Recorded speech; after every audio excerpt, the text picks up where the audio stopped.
Good morning friends, welcome to training प्रदेश।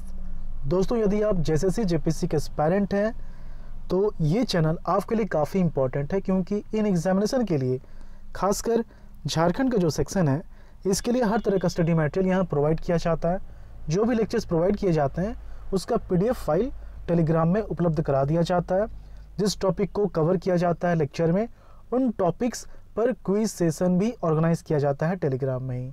तो YouTube channel और Telegram दोनों ही इम्पॉर्टेंट है।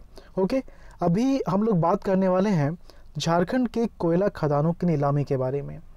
आपने सुना होगा कि झारखंड सरकार ने एक याचिका दायर की थी कि जो कोयला खदानें हैं उसकी नीलामी को रोका जाए, जबकि सुप्रीम कोर्ट ने इस याचिका को खारिज कर दी है।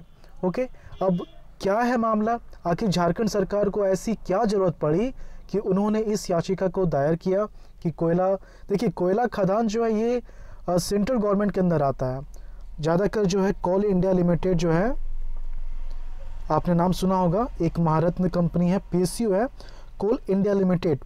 तो छोटी मोटी जो कंपनियां हैं वो इसी के अंदर काम करती हैं, और अगर प्राइवेट कंपनी भी है तो कोल इंडिया का ही वो ज़मीन है, बस उसको लीज पर दे दिया गया है प्राइवेट कंपनी को। ठीक है, तो एक तरह से ये पूरी तरह से सेंट्रल गवर्नमेंट का है। अब सेंट्रल गवर्नमेंट का ये काम है, तो सेंट्रल गवर्नमेंट का ये कोयला का खदान है, तो उसकी नीलामियों के लिए झारखंड सरकार ने उसे रोकने के लिए, उस नीलामी को रोकने के लिए याचिका दायर की थी। अब क्यों ज़रूरत पड़ी याचिका दायर करने की, और फाइनली सुप्रीम कोर्ट ने आखिर क्यों इस याचिका को खारिज कर दी। ठीक है, तो हम लोग ये तीन चीज़ पढ़ने वाले हैं, अभी जानने वाले हैं। पहला कि झारखंड सरकार ने आखिर क्यों इस याचिका को दायर किया था, दूसरा सुप्रीम कोर्ट ने आखिर क्या फाइनल डिसीजन क्या दिया है, और तीसरा कि इधर जो है सेंट्रल गवर्नमेंट का क्या दलील है इस विषय में। ओके, तो काफ़ी इंपॉर्टेंट टॉपिक है, इसे आप ध्यान से सुने, ध्यान से देखें। ओके, देखिए यहाँ पर एक छोटा सा एग्जाम्पल देख सकते हैं। ये ओपन कास्टिंग है, प्रोजेक्ट जिसको बोलते हैं शॉर्ट फॉर्म में, मतलब आम भाषा में प्रोजेक्ट ही बोलते हैं ओपन कास्टिंग का। ठीक है, तो झारखंड के कोयला खदानों की नीलामी, auctioning of coal mines in Jharkhand. Jharkhand की 9 कोयला खदानों की नीलामी पर रोक लगाने से इनकार करते हुए सुप्रीम कोर्ट ने केंद्र सरकार को नीलामी की छूट दे दी है।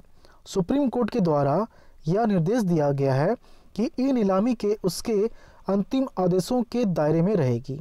ओके, नीलामी के बाद औपबंधिक खनन की अनुमति सरकार को देनी होगी। सुप्रीम कोर्ट के किस बेंच के द्वारा यह फैसला दिया गया है? झारखंड सरकार की याचिका पर सुनवाई करते हुए प्रधान न्यायाधीश S.A. बोबड़े, न्यायमूर्ति A.S. बोपन्ना और न्यायमूर्ति V. रामा सुब्रमण्यन की पीठ ने ने यह निर्देश दिया है, उनकी पीठ ने यह निर्देश दिया है। ओके, हम लोग जानते हैं पूरा मामला आखिर है क्या। देखिए, केंद्र सरकार ने 41 कोयला खदानों की नीलामी शुरू कर दी थी, जिसमें से 9 खदान जो हैं ये झारखंड में हैं। इन खदानों की नीलामी रोकने के लिए झारखंड सरकार ने सुप्रीम कोर्ट में याचिका दायर की है। देखिए, ऐसा आप बिल्कुल ना सोचिए कि टोटल 9 खदान हैं, खदानें तो बहुत सारी हैं, लेकिन जिन 41 कोयला खदानों की नीलामी शुरू की गई थी उसमें से 9 खदान जो है ये झारखंड में है। ओके, झारखंड सरकार का क्या पक्ष है इसमें? याचिका में कहा गया है कि फरवरी में कोयला खदानों की नीलामी को लेकर बैठक हुई थी, जिसमें जो बिंदु तय हुए थे उसका पालन किए बगैर खदानों की नीलामी की जा रही है। बैठक में जो कंडीशन रखे गए थे, जो पॉइंट्स रखे गए थे, उसका पालन नहीं किया जा रहा है और नीलामी की जा रही है, जबकि इन सब चीज़ों को फॉलो करना था। ओके, याचिका में कहा गया है कि राज्य सरकार उसकी सीमा के भीतर स्थित इन खदानों और खनिज संपदा की मौलिक है। याचिका में 5 और 23 फरवरी की बैठकों का जिक्र करते हुए कहा गया है कि केंद्र ने राज्य सरकार की ओर से दर्ज कराई गई आपत्तियों पर विचार नहीं किया। संविधान की 5वीं अनुसूची का जिक्र करते हुए कहा गया है कि झारखंड में 9 कोयला खदानों में से 6 को नीलामी के लिए रखा गया है। ये सभी 5वीं अनुसूची के इलाके में हैं। झारखंड में 29.4% वन क्षेत्र हैं। ओके, और नीलामी के लिए रखी गई कोयला खदानें वन भूमि पर हैं। खनन से वनों को नुकसान होगा और पर्यावरण संतुलन भी बिगड़ सकता है। ये कितनी अच्छी बात है, यहाँ पर कितनी इम्पोर्टेंट पॉइंट्स हैं। ओके। अब यहाँ पर केंद्र सरकार का पक्ष क्या है। केंद्र की ओर से अटॉर्नी जनरल के वेणुगोपाल ने कहा कि खनन के दौरान इलाके में क्षेत्र में एक भी वृक्ष की कटाई नहीं होगी।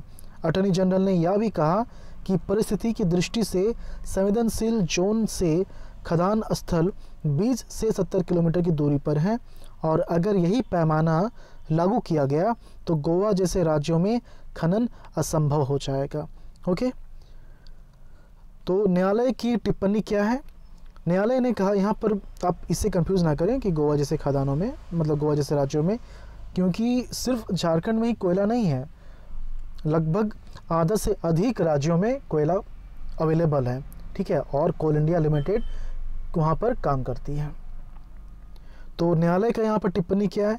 न्यायालय ने कहा कि वह विशेषज्ञों की एक समिति गठित करने पर विचार कर रहा है जो यह पता लगाएगी कि झारखंड में प्रस्तावित खनन स्थल के पास का इलाका इको सेंसिटिव जोन है या नहीं है। ओके, तो अब यहाँ पर जो 9 खदानें हैं वो कौन कौन से हैं देखिए। Giridih, Brahmdiha, okay, Chakla, north Karanpura, Chitarpur, north Karanpura, Choriatand, Tilaiya, Gondulpara, north Karanpura, north Dadu, north Karanpura में ही आता है, राजहरा नॉर्थ, ये पलामू, जस्ट मैं मेन सिटी की बात कर रहा हूँ, ठीक है, सेरेग्राहा, नॉर्थ कर्णपुरा, उरमा, पहाड़ी टोला, राजमहल। और कितने रिजर्व हैं, मतलब कि यहाँ पर इतना अवेलेबल है, इतना कोयला यहाँ पर अवेलेबल है, इतना मिलियन टन कोयला अवेलेबल है। ओके, तो ये काफ़ी इम्पोर्टेंट डेटा है। और आपको पता होगा कि 3 खदानें जो है 9 खदानों में 3 खदानों की नीलामी ऑलरेडी हो चुकी है, 6 खदानें बची हुई हैं। जब 9 खदानें इनका अगर नीलामी हो जाएगा तो अलग से एक वीडियो बनाया जाएगा, उसमें कुछ और जानकारियाँ आपको दी जाएंगी। तो अभी आप देख रहे हैं कि झारखंड और केंद्र सरकार में किसी ना किसी वजह से मनमुटाव चलता आ रहा है। जब से हेमंत सोरेन आए हैं तो तब से ही कुछ ना कुछ रीज़न हो रहा है, चाहे डीवीसी की बात हो, चाहे फंड की बात हो, तो कुछ ना कुछ रीजन से हमेशा मनमुटाव होता रहा है, जिसमें एक छोटा सा एग्जांपल सीबीआई का भी है। ओके, तो उम्मीद है ये वीडियो आपको पसंद आया होगा और नई जानकारी आपको मिली होगी। इसी तरह के वीडियो इंपॉर्टेंट टॉपिक पर प्रोवाइड किया जाता है इस चैनल में। करंट अफेयर में हालांकि इन सब चीज़ों को कवर कर दिया जाता है, लेकिन डिटेल में कवर नहीं किया जाता है, और जहाँ पर ज़रूरत होती है कि इन सब टॉपिक के लिए अलग से वीडियो बनाया जाए, वहाँ पर अलग से वीडियो बनाया जाता है। ओके, तो यदि आपको वीडियो पसंद आया तो प्लीज़ आप लाइक कर दें, और इन वीडियोस को अगर आप अपने दोस्तों से शेयर करते हैं तो ये हमारे लिए काफ़ी खुशी की बात होगी। ओके, मिलते हैं झारखंड के अगले टॉपिक में, अगले वीडियो में। धन्यवाद।